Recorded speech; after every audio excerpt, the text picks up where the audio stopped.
Hello students, आज हम integration of Laplace transform का दूसरा इंपॉर्टेंट न्यूमेरिकल सॉल्व करने वाले हैं। So I hope you are ready with your pen and paper. So without wasting much time let us start this video. अभी जो integration of Laplace transform है वो हमें ये बताता है कि अगर न्यूमेरिकल के अंदर कुछ ऐसा फंक्शन हो एफ ऑफ टी दिखे और डिवाइडेड बाय टी दिखे, तो इसका अगर लाप्लास ट्रांसफॉर्म निकालना है तो उसके लिए ये इक्वेशन यूज कर लेना, इंटीग्रेशन ऑफ एस से लेके infinite f of s d S. In short, अगर दिए गए न्यूमेरिकल में ऊपर की साइड कुछ फंक्शन टी हो और वो टी से डिवाइड किया गया हो तो ये वाला इक्वेशन लगा देना, उसका आंसर आ जाएगा, लाप्लास ट्रांसफॉर्म हमें मिल जाएगा। अब कैसे मिलेगा, न्यूमेरिकल सॉल्व करते हैं तब समझ में आएगा। तो न्यूमेरिकल है find Laplace transform of e raise to minus a t minus e raise to minus b t divided by t. आप कैसे सॉल्व करें, तो यहां पे भी हम देख सकते हैं कि जो ऊपर की साइड है हमको कुछ फंक्शन टी का दिख रहा है, यानी एफ ऑफ टी जैसा कुछ तो है, और नीचे की साइड क्या है, डिवाइडेड बाय टी। ठीक है, तो ये वाला इक्वेशन हम लगा सकते हैं। तो ये वाला इक्वेशन लिख लेते हैं, Laplace transform of f of t divided by t is equals to integration of s से लेके infinite f of s d s. ठीक है, सो हर एक न्यूमेरिकल में क्या करोगे, ये इक्वेशन को दिए गए न्यूमेरिकल से कंपेयर करा देंगे। कैसे कराएंगे, तो ये साइड ये न्यूमेरिकल से कंपेयर करा रहे हैं हम, तो इसमें क्या दिखेगा हमको, एक तो एफ ऑफ टी की वैल्यू दिखेगी जो ये रही, ये पूरी एफ ऑफ टी की वैल्यू। तो यहां पे मैं लिख लेता हूं एफ ऑफ टी क्या है, एफ ऑफ टी है हमारा e raise to minus a t minus e raise to minus b t के बराबर। ठीक है, एफ ऑफ टी तो आ गया और टी तो है ही नीचे, तो इसका आंसर इसके बराबर आ जाएगा। ठीक, अब हमें चाहिए तो क्या, हमें चाहिए एफ ऑफ एस चाहिए। तो कैसे निकालेंगे एफ ऑफ एस, तो यहां पे देख लेते हैं, लाप्लास ट्रांसफॉर्म ले ले एफ ऑफ टी का। तो यहां पे क्या होगा, Laplace transform e raise to minus a t का, माइनस साइन है, minus Laplace transform of e raise to minus b t का। ठीक है, अब एल ऑफ एफ टी लिया, यानी उसका आंसर किसके बराबर होता है, एफ ऑफ एस के बराबर होता है, हमें पता है।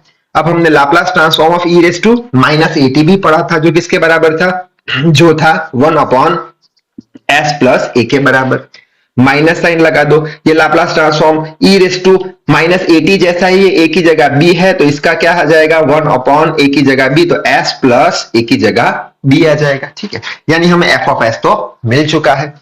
तो इसे आप सॉल्व करते हैं, L of e raise to minus a t minus e raise to minus b t divided by t, इसका आंसर किसके बराबर होगा, तो इसके बराबर होगा, क्यों, दोनों एक ही फॉर्म में है, ऊपर एफ ऑफ टी है नीचे टी है, तो इसके बराबर आंसर होगा। तो लिखते हैं इसका आंसर, इंटीग्रेशन ऑफ एस से लेके इनफाइनाइट एफ ऑफ एस अभी ढूंढा हमने, तो लिख लेते हैं 1 अपॉन एस प्लस ए और minus 1 upon s plus b और साथ में डी एस लगा देंगे। ठीक है, so which is equal to, इसका answer which is equal to क्या कर सकते हैं हम, अब इसका इंटीग्रेशन कर देते हैं। 1 अपॉन एक्स का क्या होता है, लॉग एक्स, तो इसका आंसर क्या आ जाएगा, इंटीग्रेशन का लॉग एस प्लस ए आ गया। ठीक है, अच्छा, माइनस ये भी 1 अपॉन एक्स, तो लॉग एस प्लस बी आ गया। ठीक, लिमिट दे देते हैं एस से लेके इनफाइनाइट, आगे बढ़ते हैं, विच इज इक्वल्स टू, अब लॉग में एक रूल हमें पता है कि अगर यहां पे माइनस हो तो डिवाइड में चला जाता है, तो लिख लेते हैं log S plus A, minus है तो डिवाइड में यह जाएगा, log S plus B, S से लेके इनफाइनाइट। इसे और थोड़ा सिंप्लीफाई करते हैं, तो लिख लेते हैं लॉग ऑफ, अब एस से डिवाइड करते हैं ऊपर नीचे कैसे, इसके डिवाइड में एस, तो एस एस कैंसिल, तो 1 आ गया, प्लस ए के डिवाइड में एस आ जाएगा, डिवाइडेड बाय नीचे भी एस से डिवाइड करेंगे तो 1 आ जाएगा, ऊपर बी से एस डिवाइड हो जाएगा। ठीक है, और ये हो गया एस से लेके इनफाइनाइट। अब हम अपर लिमिट और लोअर लिमिट रख देते हैं, तो ये आ जाएगा लॉग ऑफ 1 प्लस, क्या करेंगे, एस की जगह पहले इनफाइनाइट रखेंगे, तो A by infinite divided by 1 plus B, S की जगह इनफाइनाइट रखेंगे तो B by infinite. Upper limit हो गई, माइनस लोअर लिमिट कराएंगे, लोअर लिमिट लॉग 1 प्लस, अब एस की जगह तो एस ही रखेंगे, divided by 1 plus B, S की जगह लोअर लिमिट एस ही रखेंगे। ठीक है, अच्छा, आगे बढ़ते हैं, तो ये हो जाएगा which is equals to log 1 plus, अब A divided by infinite, something divided by infinite कितना होता है, 0 होता है, तो 0 लिख लेते हैं, 1 plus b divide by infinite, something divide by infinite कितना, 0 माइनस लॉग। अब यहां पे हम क्या करेंगे, एलसीएम लेंगे, यानी s को इधर मल्टीप्लाई किया तो s प्लस a आ गया, डिवाइड में क्या आया, डिवाइड में s आया, और ये डिवाइड में है तो ये डिवाइड का साइन लगा दिया, s इधर मल्टीप्लाई किया तो s प्लस b आया, और डिवाइडेड बाय एलसीएम s आ गया। ठीक, अच्छा आगे बढ़ते हैं, यहां पे लिख लेते हैं। तो इसका आंसर लाप्लास ट्रांसफॉर्म हम ढूंढ रहे हैं, तो विच इज इक्वल्स टू, ये 1 बाई 1 यानी log 1 आ जाएगा, तो ये हो गया log 1। ठीक है, माइनस साइन। अब यहां पे क्या कर सकते हैं, s से s कैंसल हो जाएगा, तो बचेगा log इनटू द ब्रैकेट, ऊपर की साइड क्या है, s प्लस a है, और नीचे की साइड क्या है, s प्लस b है।